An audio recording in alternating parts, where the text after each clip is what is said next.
Assalamualaikum dan salam sejahtera. Telus dan tulus, ini Sinar PM 10 Februari bersama saya Hazam Mokhtar. Jika sebelum ini ramai pemimpin mengkritik buku Tan Sri Tommy Thomas berjudul My Story Justice in the Wilderness, namun berbeza dengan bekas Menteri Kabinet Tan Sri Rafidah Aziz. Hari ini beliau berpendapat tulisan memoir bekas peguam negara itu adalah pandangan peribadi beliau.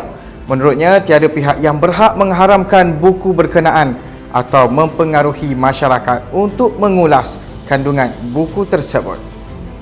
Beliau berkata setiap orang mempunyai pandangan berbeza.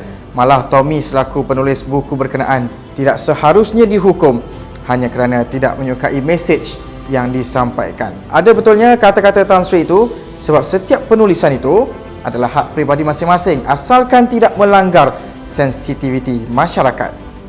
Kita beralih ke perkembangan politik. Ahli Parlimen Bacok Nik Muhammad Abdul Aziz berkata PAS menjadi sebahagian daripada Kerajaan Perikatan Nasional membuktikan mampu memerintah negara.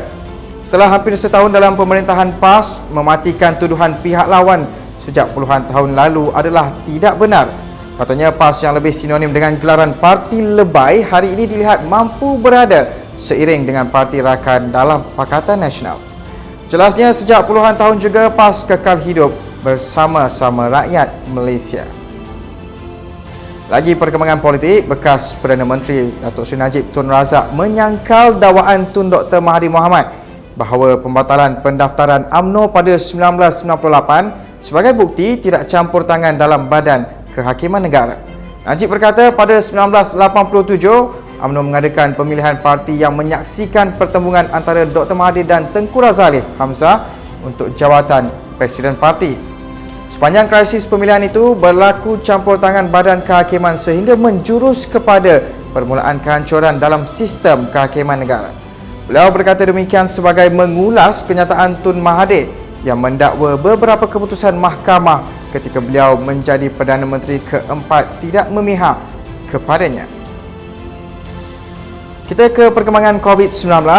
Kerajaan melalui pakej bantuan perlindungan ekonomi dan rakyat Malaysia atau PERMAI telah meluluskan pengambilan 3,500 petugas kesihatan. Menteri Kewangan Tengku Datuk Seri Zafrul Tengku Abdul Aziz berkata, pengambilan petugas tambahan itu bermula pada akhir Januari 2021. Menurutnya, melalui peruntukan dana tambahan RM3.25 bilion, Kementerian Kesihatan telah membuat permohonan kepada Jabatan Perkhidmatan Awam untuk menambah seramai 11,280 petugas kesihatan.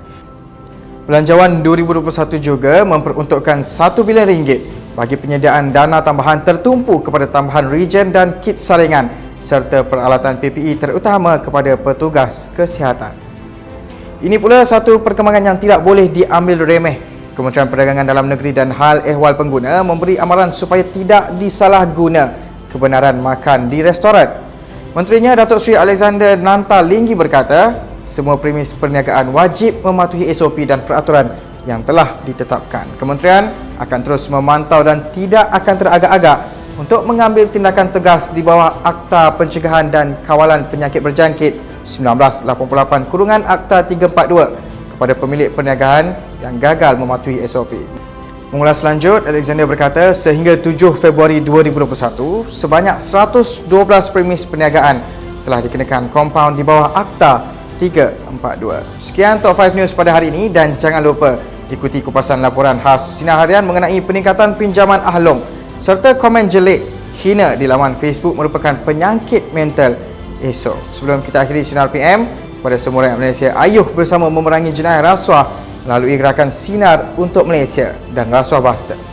Semestinya nilai moral, karakter bangsa. Dan untuk itu, teruskan bersama Sinar Harian di portal, Facebook, Instagram, Twitter dan YouTube. Dan jangan lupa untuk mak turun aplikasi Sinar Harian bagi mengikuti perkembangan semasa dalam serta luar negara.